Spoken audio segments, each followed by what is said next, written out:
जय श्री कृष्णा। राधे राधे। प्रिय भक्तों, आज हम श्रीमद् भगवत गीता के तृतीय अध्याय को शुरू करने जा रहे हैं। श्रीमद् भगवत गीता का तृतीय अध्याय कर्म योग, जिसमें भगवान श्री कृष्ण ने कर्म की विस्तार से व्याख्या की है।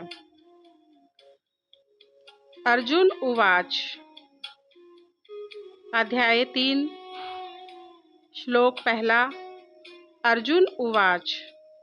जायसी चेत कर्मणः ते मता बुद्धि जनार्दन तत्किं कर्मणि घोरे माम नियोजयसी केशव।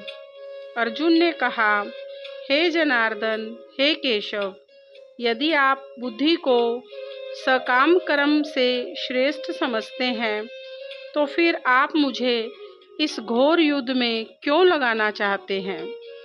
तात्पर्य: श्री भगवान कृष्ण ने पिछले अध्याय में अपने घनिष्ठ मित्र अर्जुन को संसार के शोक सागर से उबारने के उद्देश्य से आत्मा के स्वरूप का विशद वर्णन किया है और आत्म साक्षात्कार के जिस मार्ग की संस्तुति की है वह है बुद्धि योग या कृष्ण भावनामृत।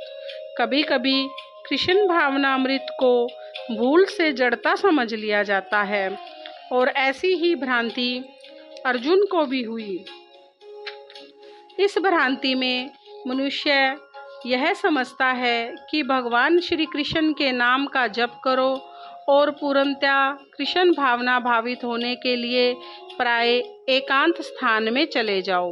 किंतु कृष्ण भावनामृत दर्शन में प्रशिक्षित हुए बिना एकांत स्थान में कृष्ण नाम जप करना ठीक नहीं। इससे अबोध जनता से केवल सस्ती प्रशंसा प्राप्त हो सकेगी। अर्जुन को भी कृष्ण भावनामृत या बुद्धि योग ऐसा लगा मानो वह सक्रिय जीवन से संन्यास लेकर एकांत स्थान में तपस्या का अभ्यास हो।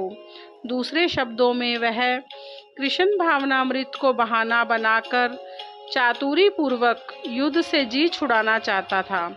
किंतु एकनिष्ठ शिष्य होने के नाते उसने यह बात अपने गुरु के समक्ष रखी और श्री कृष्ण से सर्वोत्तम कार्यविधि के विषय में प्रश्न किया। उत्तर में भगवान ने तृतीय अध्याय में कर्म योग अर्थात कृष्ण भावना भावित कर्म की विस्तृत व्याख्या की। इस प्रकार श्रीमद् भगवत गीता के तृतीय अध्याय का पहला श्लोक विस्तार पूर्वक पूर्ण हुआ। जय श्री कृष्णा। राधे राधे।